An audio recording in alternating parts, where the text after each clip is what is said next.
Hello, Robinson Park readers. Obviously, you know I'm Mr. Bernier, your principal, and I'm this week's mystery reader. Today I have for you a book called Enemy Pie, which is about forming a friendship with somebody who you might not have thought you wanted to form a friendship with. Hope you enjoy it.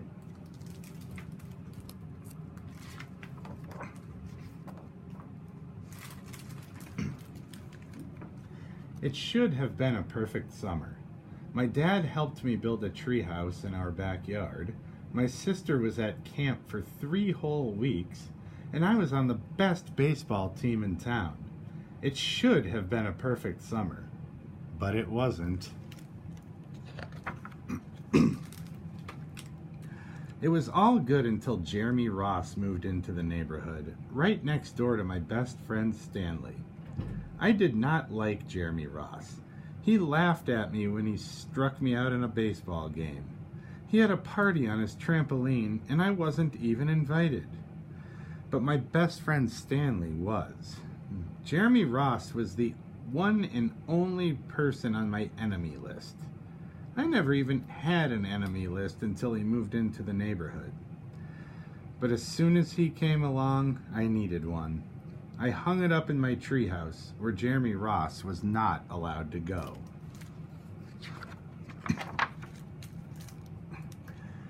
Dad understood stuff like enemies. He told me that when he was my age, he had enemies too. But he knew of a way to get rid of them. I asked him to tell me how. Tell you how? I'll show you how, he said. He pulled a really old recipe book off the kitchen shelf. Inside, there was a worn-out scrap of paper with faded writing. Dad held it up and squinted at it. Enemy pie, he said, satisfied. You may be wondering exactly what is in enemy pie. I was wondering too. But Dad said the recipe was so secret he couldn't even tell me. I decided it must be magic. I begged him to tell me something, anything. I will tell you this, he said. Enemy pie is the fastest known way to get rid of enemies. Now, of course, this got my mind working.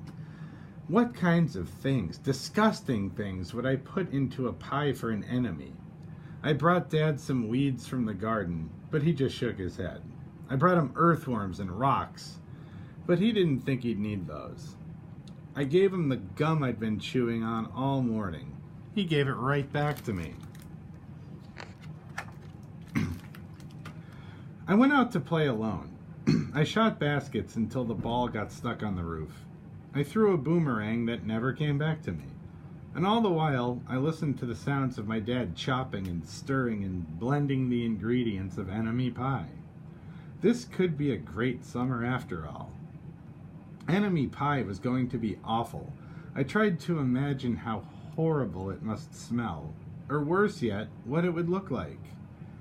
But when I was in the backyard looking for ladybugs, I smelled something really, really, really good. And as far as I could tell, it was coming from our kitchen. I was a bit confused. I went in to ask Dad what was wrong. Enemy pie shouldn't smell this good. But Dad was smart. If enemy pie smelled bad, your enemy would never eat it, he said. I could tell he'd made enemy pie before. The buzzer rang, and Dad put on the oven mitts and pulled the pie out of the oven. It looked like a plain old pie. It looked good enough to eat. I was catching on. But still, I wasn't really sure how this enemy pie worked. What exactly did it do to enemies? Maybe it made their hair fall out, or their breath stinky. Maybe it made bullies cry. I asked Dad, but he was no help. He wouldn't tell me a thing. But while the pie cooled, he filled me in on my job. He talked quietly. There's one part of enemy pie that I can't do. In order for it to work, you need to spend a day with your enemy. Even worse, you have to be nice to him. It's not easy, but that's the only way that enemy pie can work. Are you sure you want to go through with this? Of course I was. It sounded horrible. It was scary, but it was worth a try. All I had to do was spend one day with Jeremy Ross, then he'd be out of my hair for the rest of my life. I rode my bike to his house and knocked on the door. When Jeremy opened the door, he seemed surprised. He stood on the other side of the screen door and looked at me, waiting for me to say something. I was nervous. "Can you play?" I asked. He looked confused. "I'll go ask my mom," he said. He came back with his shoes in his hand. His mom walked around the corner to say hello. You boys stay out of trouble," she said, smiling. We rode bikes for a while and played on the trampoline. Then we made some water balloons and threw them at the neighbor girls, but we missed.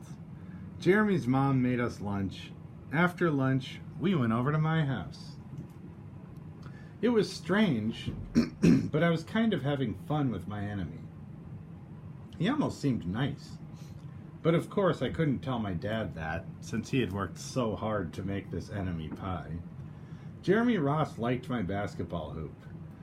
He said he wished he had a basketball hoop, but they didn't have room for one. I let him win a game just to be nice. Jeremy Ross knew how to throw a boomerang. He threw it, and it came right back to him. I threw it, and it went over my house and into the backyard. When we climbed over the fence to find it, the first thing Jeremy noticed was my treehouse. My treehouse was my treehouse. I was the boss. If my sister wanted in, I didn't have to let her. If my dad wanted in, I didn't have to let him. And if Jeremy Ross wanted in... "Can we go in it?" he asked. I knew he was going to ask me that. But he was the top person, the only person on my enemy list. And enemies aren't allowed in my treehouse. But he did teach me how to throw a boomerang. And he did ask me over for lunch. And he did let me play on his trampoline. He wasn't being a very good enemy. "Okay," I said, "but hold on." I climbed up ahead of him and tore the enemy list off the wall. I had a checkerboard and some cards in the treehouse, and we played games until my dad called us down for dinner. We pretended we didn't hear him, and when he came out to get us, we tried to hide from him, but somehow he found us.